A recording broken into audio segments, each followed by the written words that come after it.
السلام علیکم ورحمۃ اللہ وبرکاتہ۔ وعلیکم السلام ورحمۃ اللہ وبرکاتہ۔ میرا سوال یہ ہے کہ میں نے حضور صلی اللہ علیہ وسلم کا روزہ مبارک دیکھا تو وہاں پہ میں بیٹھا ہوا تھا خواب میں۔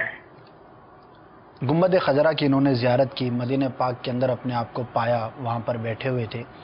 بڑا ہی مبارک خواب ہے، انشاءاللہ عزوجل آپ کو حقیقت میں بھی حاضری نصیب ہوگی۔ اس کے لیے آپ درود پاک کی کثرت کیجئے۔ بزرگ فرماتے ہیں کہ جسے مدینہ پاک کی حاضری کی تمنا ہو اسے چاہیے کہ کثرت کے ساتھ پیارے آقا صلی اللہ تعالی علیہ وآلہ وسلم پر درود و سلام کا نذرانہ پیش کرتا رہے۔ تو آپ عملی طور پر کوشش بھی کیجئے۔